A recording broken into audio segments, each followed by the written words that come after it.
Sir ఏంటి sir ఈ కార్యక్రమం గురించి ఏం చెప్తారు? కవిత అక్క గారి ఏంటి ఉద్దేశాలు? ముఖ్యంగా ఒక ఉద్దేశం ఏంటిదంటే ఈ రోజు తెలంగాణలో తెచ్చుకున్న తెలంగాణలో జరిగిన అన్యాయము, గత ప్రభుత్వంలో చేసిన అన్యాయం, అదే విధంగా మాలాంటి ఉద్యమకారులకు జరిగిన అన్యాయము, అదే విధంగా అమరవీరుల కుటుంబాలకు కూడా ఎలాంటి న్యాయం జరగలేదు. ఈ రోజు తెచ్చుకున్న తెలంగాణలో అదే విధంగా ఆ పార్టీ పోయింది, కొత్త పార్టీ వస్తే మాకేమన్నా న్యాయం జరుగుతుంది అని కూడా ఎంతో పోరాటం చేసి ఈ పార్టీని తెచ్చుకున్న ఇది కూడా ఎలాంటి న్యాయం జరుగుతలేదు. ఈ రోజు ప్రతిపక్ష పాత్ర పోషిస్తున్న బీఆర్ఎస్ ఎక్కడ కూడా కనపడటం లేదు. ఈ రోజు ప్రతిపక్ష పాత్ర పోషిస్తూ అక్కగారు కూడా ఈరోజు భారీ ఎత్తున కూడా పోరాటం చేస్తుంది. ఎక్కడ అన్యాయం జరిగినా అక్కడ అక్కగారు ముందుకుంటుంది. అమరవీరులకు కుటుంబాలకు కానీ అదే విధంగా ఈరోజు తెలంగాణ ఉద్యమకారులకు గత ప్రభుత్వం చేసిన అన్యాయానికి నేను క్షమాపణ చెప్తూ, గత ప్రభుత్వం నేను కూడా ఏం చేయలేకపోయినా ఖచ్చితంగా నేను అమరవీరుల కుటుంబాలకు కానీ ఉద్యమకారులకు నేను తోడుగా ఉంటాను, క్షమాపణ చెప్పి అక్కగారు ముందుకు వచ్చి ఈ కార్యక్రమాలకు గుర్తుంది. ఈ రోజు పార్టీ స్థాపించిన గత ప్రభుత్వంలో టీఆర్ఎస్ పార్టీ తెచ్చుకుంది మేము. అలాంటి పార్టీని కూడా గంగలు కలిపేశారు. ఆ పార్టీని మళ్ళీ బతికిచ్చిన ఘనత అక్కగారికి ఉంది. అదే పార్టీ ఖచ్చితంగా అధికారంలోకి వస్తుంది. ఖచ్చితంగా అక్కగారు ముఖ్యమంత్రి అవుతారు. ఎందుకంటే అక్కగారు పెట్టిన పాంచజన్యం అనే ఒక పథకాన్ని నిజంగా చెప్తున్నాము, ఏ ప్రభుత్వం కూడా ఏ రాష్ట్రంలో కూడా లేని విధంగా ఉచిత విద్య కానీ ఉచిత వైద్యం కానీ అదేవిధంగా రైతులకు కానీ ప్రతి ఒక్కరు కూడా నేనున్నాను భరోసా ఇచ్చుకుంటూ ముందుకు వస్తున్నారు. ఈ రోజు భారీ ఎత్తున ఇది నా అసెంబ్లీ నియోజకవర్గం, నా నియోజకవర్గంలో మొదటిసారిగా నేను ఒక ఎస్సీ ఎస్టీ బీసీలో ఉన్న మాలాంటి కులాలకు కూడా ఈరోజు అక్కగాడు ఒక ఎమ్మెల్యేగా ఇక్కడ పంపించడం, ఒక ఇన్ఛార్జ్గా మాకు పంపించడం చాలా సంతోషం. ఎందుకంటే అంత ఉద్యమాలు చేసి ఎన్నో కేసులు అయినా కానీ ఆవిడ పట్టించుకోలేరు. కానీ ఈరోజు బీసీలకు నేనున్నాను, బీసీల పక్షపాతిగా అక్కగారు ఈరోజు ఏదైతే పార్టీలో ముఖ్య పాత్ర మాకు ఇస్తుంది.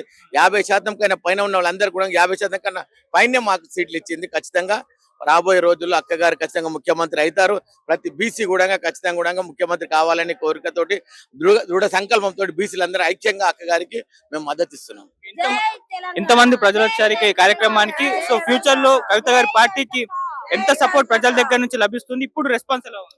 అక్కగారు పార్టీ పెట్టిన తర్వాత జెండా పండుగ కార్యక్రమం చేస్తుంటే 33 జిల్లాల కూడా భారీ ఎత్తున చేరికలు జరిగింది.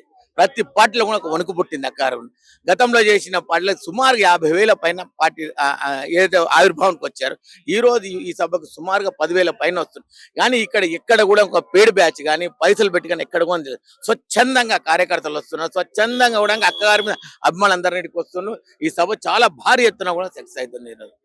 రైట్ నా మరి కవిత గారు ఇంత పెద్ద ఒక సభనే ఏర్పాటు చేశారు. ఈ సభ యొక్క ప్రధాన ఉద్దేశాలు ఏంటి, ఏం కారణాలు ఏంటి? ఈ యొక్క సభ యొక్క ముఖ్య ఉద్దేశం ఏంటంటే ఈరోజు సామాజిక తెలంగాణ సంకల్పం. అంటే తెలంగాణ భౌగోళికంగా వచ్చేసింది. మనం పోరాడినము, విద్యార్థుల పోరాటాలు కానీ అమరవీరుల త్యాగాలు కానీ ఎంతో మంది తన తన రక్తాన్ని చిందించుతారు మన తెలంగాణ ఏర్పడ్డది. సో ఈ యొక్క తెలంగాణ వచ్చినాక కూడా మీరు చూసినట్టయితే ఈ యొక్క 10 సంవత్సరాలు కానీ ఇప్పుడు కలిపితే 12 సంవత్సరాలు కానీ ఇన్ని సంవత్సరాలలో కూడా చాలా మందికి కూడా సామాజికంగా న్యాయం జరుగుతులే అనేది నిజమైన. కవితక్క గారు ఒక 5 సారాంశాలు తీసుకున్నారు. ఉచిత విద్య, ఉచిత వైద్యము, దాంట్లాగే మహిళల సంరక్షణ, యువత ఉపాధి, సామాజిక తెలంగాణ. మీరు చూసినట్టయితే టిఆర్ఎస్ పార్టీ కానీ తెలంగాణ జాగృతి కానీ ఇప్పటి వరకు కేటాయించింది ప్రతి ఒక్కటి కూడా ఇప్పుడు మీరు అన్ని చూడండి. బడుగు బలహీన వర్గాలు ఎవరైతే ఉన్నారో వాళ్ళకి వచ్చిర్రు. అంటే ఎంతమందికి ఎస్సీలకి ఇవ్వాలి, ఎంతమంది బీసీలకి ఇవ్వాలి, ఎంతమంది ఎస్టీలకి ఇవ్వాలి అనేది కూడా క్లియర్ గా కూడా చాలా మందికి కూడా ఇచ్చేసారు. ఇంకొకటి కవితక్క గారు మొన్న నుంచి చెప్పుకుంటూ వచ్చింది ఒకటే, తెలంగాణ ఉద్యమంలో ఎవరైతే పాల్గొన్నారో, నేను ఒక విద్యార్థి నాయకుడిని, నాకు తెలుసు ఎంతమంది ఉద్యమకారులు పాల్గొన్నారో ఇంతనగాని. అలాంటి ఉద్యమకారులకు కూడా ప్రతి ఒక్కరికి కూడా ఎంతమందికి న్యాయం జరిగిందండి? ఒకటి మేము అదే ఉద్యమం సమయంలో అడిగింది ఎంతో. మీరు 100 మందిలో 20 మందికో 10 మందికో కూడా న్యాయం జరగలేదు. మేము అడిగేది కూడా ఈ సామాజిక న్యాయంలో కూడా తెలంగాణ ఉద్యమకారులకు న్యాయం జరగాలి. ఎట్లా న్యాయం జరగాలి? ఆర్థికంగా ఎవరైతే వెనుకబడి వాళ్ళు బాగా ఉద్యమంలో చేసిన వాళ్ళు వాళ్ళ ప్రాణాలను వాళ్ళ కొంతమంది అయితే వాళ్ళ ఇల్లు కూడా అమ్ముకున్నారు తెలంగాణ ఉద్యమం కోసం. సో వాళ్ళందరికి కూడా ఈ యొక్క టిఆర్ఎస్ పార్టీలో న్యాయం జరగాలని, అట్లాగే ఈ ముఖ్య ఉద్దేశం, ఈ యొక్క కార్యక్రమం ముఖ్య ఉద్దేశం ఏంటంటే ఈ యొక్క ఎస్సీ ఎస్టీ మైనార్టీ ప్రతి ఒక్కరికి కూడా సామాజికంగా న్యాయం ఉండాలి. సామాజిక న్యాయం ఎప్పుడు ఉంటుందండి? అందరికీ సమానంగా ఈ ఎంపీగా ఉన్న ఆయన గాని, కలెక్టర్ గా ఉన్న వాళ్ళ అబ్బాయి గాని, అట్లాగే రిక్షా దొక్కును గాని, ముగ్గురు వాళ్ళ పాపలు వాళ్ళ బాబులు ఒకే స్కూల్లో చదివినప్పుడు గాని, తర్వాత ఈ ముగ్గురు కూడా ఒకే హాస్పిటల్లో వైద్యం అందినప్పుడు గాని, ఇలాంటి కార్యక్రమాలు భవిష్యత్తులో ఖచ్చితంగా కవితక్క గెలిచినాక మీరు చూస్తారని మేము తెలియజేస్తున్నాం. కవితక్క గారికి ఇప్పుడు పార్టీ పెట్టేశారు, ప్రజల్లో మద్దతు లభిస్తుంది. అటుపక్క కేసీఆర్ గారు, ఉద్యమకారులు పెద్ద ఎత్తున ఆయనకి సపోర్టు ఉంది. ఇటు రేవంత్ రెడ్డి గారు ఇప్పుడు అధికారంలోకి రావడం, ఆయన సీఎం అవ్వడం, ఆయన ఎంతో మద్దతు సంపాదించుకున్నారు. మరి అలా కవితక్క గారికి ఎంతవరకు సపోర్ట్ వస్తుంది? టీఆర్ఎస్ పెట్టడం వెనకాల వ్యూహాత్మకంగానే ఉంది, అంటే టీఆర్ఎస్ ఆల్రెడీ ఎస్టాబ్లిష్డ్. సో ఇలా పెడితే ప్రజల్లోకి రిజిస్టర్ అవుతుంది, అందుకోసమే ప్రజల మద్దతు దొరకచ్చు అన్న ఒక ఉద్దేశంతోనేనా? అవును. ఇప్పుడు మీరు చూసినట్టయితే కవితక్క గారు ఏది టేకప్ చేసినా కూడా ప్రభుత్వం నుంచి వెళ్ళి వెంటనే మనకు వస్తుంది. నేను ఒక సింగరేణి ఉద్యోగం చేస్తున్నాను, నేను ఒక కార్మికుని. మా దగ్గర చూసినట్టయితే కవితక్క గారు బాయ్ బాట అనే కార్యక్రమాన్ని నిర్వహించారు. బాయ్ బాట అనే కార్యక్రమాన్ని నిర్వహించిన వెంటనే అక్కడ ఏం జరిగిందంటే తాడిచెల్ల బొగ్గు బ్లాక్ ఉన్నది. ఈ తాడిచెల్ల బొగ్గు బ్లాక్ కేంద్ర ప్రభుత్వం ఎవరికో కేటాయించింది, కానీ కేటాయిద్దామని చూసింది. కానీ కవితక్క గారి డిమాండ్ తో వెంటనే ఏం చేసిర్రు అంటే తాడిచెల్ల బ్లాక్ సింగరేణి కేటాయించింది.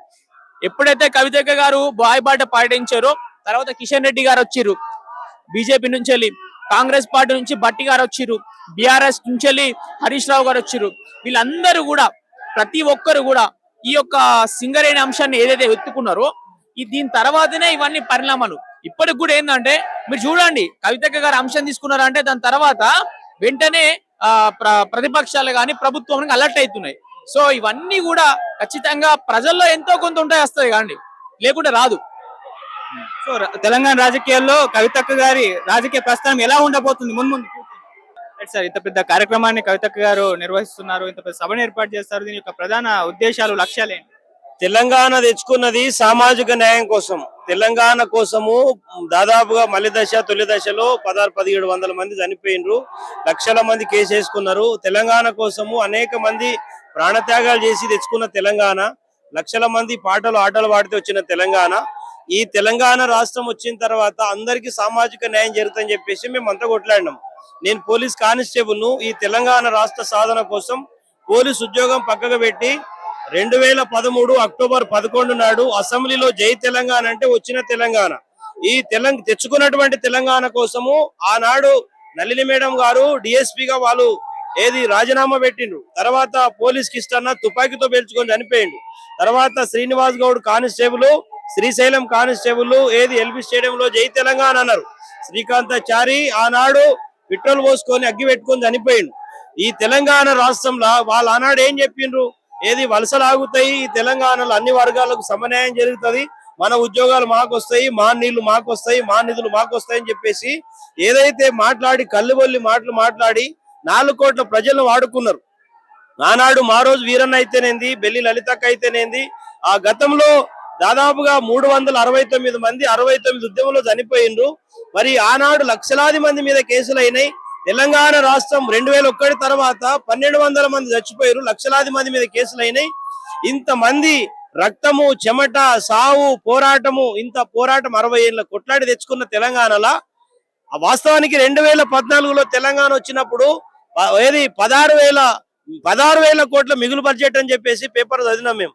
ఈ రోజు సాక్షాత్ ముఖ్యమంత్రి రేవంత్ రెడ్డి గారు అధికారిక హోదాలో, ముఖ్యమంత్రి హోదాలో ఈ రోజు కేసీఆర్ గారి హయాంలో 8,50,00,000 కోట్లు అప్పయిందంటే ఈ రోజు ఎందుకోసం అప్పయింది? విద్యా వ్యవస్థ మారలే, వైద్య వ్యవస్థ మారలే, సామాజికంగా సంక్షేమ అభివృద్ధి ఏం రాలే, ఎందుకు అప్పు చేసి అడుగుతున్నాం మేము. ఈరోజు తెలంగాణ రాష్ట్ర సాధించింది అందరికి సమన్యాయం జరగాలని. ఎవరికంటానికి ఇప్పుడు నేను మాదిగా సామాజిక వర్గానికి సంబంధించిన వ్యక్తి, అందరికి 1,00,000 ఇచ్చేది ఉంటివి, 10,000 ఇచ్చేది ఉంటివి, 10 లక్షలు దాన ధర్మాలు చేస్తేవి. దళిత బంధు అని, రైతు బంధు అనే పేరు మీద మల్లారెడ్డి ఆయనకైనా సెల్ఫ్ డిక్లరేషన్ ఇచ్చుకున్నా 800 ఎకరాల భూస్వామిని. నాకు ఎడ్యుకేషన్ ఇన్స్టిట్యూట్స్ ఉన్నాయి, జాతీయ స్థాయిలో నా అంత మునగాడు లేడన్న అట్లాంటి వ్యక్తికి ఒక మంత్రి హోదాలో ఆయన ఎమ్మెల్యే మంత్రి, ఆయన ఉద్యమం చేయలే. అట్లాంటి మంత్రి ఇస్తేవి, ఎమ్మెల్యే ఇస్తేవి కేసీఆర్ గారు. మళ్ళీ వచ్చేసి ఒక్క సంవత్సరానికి 80 లక్షల రూపాయలు రైతు బంధు ఇచ్చినావు. 80 లక్షల రూపాయలు, 80 లక్షలు ఇంటూ 10 సంవత్సరాలు అంటే ఏకంగా ఇట్లా రూపాయి ఆయన చెమట గారకుండా కష్టపడకుండా ఆయనకు 8 కోట్ల రూపాయలు ఇక డైరెక్ట్ అయిన అకౌంట్ లో నీ డబ్బులు వేసినావు. ఎవరిని డబ్బు వేసినావు? ఇట్లా ఒక మల్లారెడ్డిది చెప్తున్నా నేను. 10 ఏళ్లలో ఎమ్మెల్యే ఇచ్చింది తప్పు అయిపోయింది. మంత్రి ఇస్తే మంత్రి రైతు బంధు పేరుతో 8 కోట్లు ఏ పని చేయకుండా రైతు బంధు పేరుతో 8 కోట్లు ఇస్తే ఇది సామాజిక న్యాయం ఎట్లయితుంది? ఆయన అగ్రవర్ణాలు అంటూ వాడు. కాబట్టి ఇంకోటి చెప్తున్నాం, అట్లా లక్షలాది మంది సినీ హీరోలకు కానీ, సినీ నిర్మాతలకు కానీ, ఫోటోగ్రాఫ్ వాళ్ళకు కానీ, చాలా మంది పెద్ద పెద్ద భూస్వాములు కానీ, రియాల్టర్లు కానీ 1000 కోట్ల రూపాయలు గతంలో దోషపెట్టిరు. మిషన్ భగీరథ ఎవడు అడిగిండు? మిషన్ భగీరథ నీళ్లు రాని నల్లలు ఎవడి కావాలా, నీళ్లు రాని పైప్లైన్ ఎవడి కావాలా, 40,000 కోట్ల దోపిడీ జరిగింది. మరి గత ప్రభుత్వంలో మిషన్ కాకతీయ పేరుతోటి చెరువులో మట్టి తీయమని నీకు వినతి పత్రం ఇచ్చింది ఎవరు? 1000 కోట్ల అవినీతి జరిగింది. ఈరోజు శ్మశాన వాటిక, డంప్ యార్డ్లు, ఏది మన పల్లె ప్రకృతి వనరుల పేరు మీద 1000 కోట్ల అవినీతి జరిగినాయి. ఏం అవసరం? ఈ రోజు వాస్తవానికి కాళేశ్వరం ప్రాజెక్ట్ ఎవడు అడిగిండు? ఎవరు రికమెండేషన్? ఏ రైతు అడిగిండు? ప్రచారం చేస్తే నియోజకవర్గానికి 2 లక్షల నీళ్ళు ఇస్తాం, 2 లక్షల ఎకరాలు నీళ్ళు ఇస్తాం. ఒక గుంటకు నీళ్ళు రాలేవు కదా. లక్షల కోట్ల రూపాయలు ఈ రోజు మీరు దుబారా ఖర్చు పెట్టి ప్రజల డబ్బు మీరు దుర్వినియోగం చేసి అప్పుల పాలు చేసిండ్రు కదా. డబ్బు ఎవరు కట్టాలి? పన్ను ఎవరు కడుతున్నారు? ఖర్చు ఎవరు పెడుతున్నారు? ఈ రోజు వాడు వచ్చేసి స్కాలర్షిప్ కావాలా సార్ మాకు అని చెప్పేసి అని ఒక ఏదో 10,000 5,000 కోసం స్కాలర్షిప్ కోసం వాళ్ళు అప్లై చేస్తే వాళ్ళ స్కాలర్షిప్ రావడం లేదు. ఈ రోజు చాలా మందికి చిన్న చిన్న స్కీములు, సార్ మాకు ఎస్సీ లోన్, ఎస్టీ లోన్ కావాలా, బీసీ లోన్ కావాలా, కార్పొరేషన్ అని వాళ్ళు 1,00,000 రూపాయలు లోన్ పెడితే వాళ్ళకి అయితే లేవు. ఏకంగా లక్షల కోట్ల రూపాయల అవినీతి ఏ విధంగా చేసిండ్రు మీరు? ఈ రాష్ట్రం ఎందుకోసం తెచ్చుకున్నట్టు? మీ కడుపులో ఈ రాష్ట్రాన్ని పూర్తిగా దోపిడీ చేయాలి, అవినీతి చేయాలి, అక్రమం చేయాలి. ఇక చచ్చిపోతే లక్షల కోట్లు ఏడున్నారు రాజులు, ఏడున్నారు భూస్వాములు, ఏడున్నారు ఈ దేశంలో పెద్ద పెద్దలు ఎక్కడున్నారు? అందరు చచ్చిపోయారు కదా. మీరు లక్షల కోట్లు సంపాదించింది 3 గజాల స్థలం కోసమా? ఏం తీసుకోపోతారు? కాబట్టి ముఖ్యంగా మీ దగ్గర ఎన్ని లక్షల కోట్లు ఉన్నా ప్రజలు ఇప్పుడు నమ్మే పరిస్థితి లేరు. ఈఆర్ఎస్ ముఖ్యంగా తెలంగాణ రాష్ట్రాన్ని బీఆర్ఎస్ పార్టీ ఈ రాష్ట్రాన్ని బర్బాద్ చేసి పడేసింది. ఈరోజు కాంగ్రెస్ పార్టీ ప్రజాపాలనను బోర్డు పెట్టుకొని ఎవరికి న్యాయం చేస్తున్నది? మీరు ప్రజాపాలనలో ఈ రోజు మహిళలకు 2,500 రూపాయలు ప్రతి మహిళలకు మహాలక్ష్మి పథకం ఇస్తున్నారు. ఎందుకు? 2.5 ఏళ్ళు అయింది, ఎందుకు ఇస్తలేరు? తర్వాత వికలాంగులకు 6,000 రూపాయల పెన్షన్ ఇస్తున్నారు, ఎందుకు ఇస్తలేరు? ఈ రోజు వితంతులకు గాని వృద్ధులకు 4,000 రూపాయల పెన్షన్ పెంచిస్తున్నారు, ఎందుకు ఇస్తలేరు? అవి ఒరిజినల్ సంక్షేమం కదా, వాళ్ళకి ఎందుకు ఇస్తలేరు? ఈ రోజు సంక్షేమాన్ని పక్కగా పెట్టి ఈరోజు మేము 200 యూనిట్ కరెంట్ ఇస్తున్నాము, బస్సు ఫ్రీ ఇస్తున్నాము. అసలు బస్సు ఫ్రీ ఇవ్వమన్నది ఎవరు అడగలే, కానీ మీకు మీరు ఇస్తుండ్రు. కరెంట్ ఫ్రీ ఇవ్వమని ఎవరు అడగలే, మీకు మీరు మేనిఫెస్టో పెట్టుకున్నారు, ఎవరు రికమెండ్ చేయలే. సరే అది ప్రజలకు ఉపయోగపడుతుంది, సంతోషం.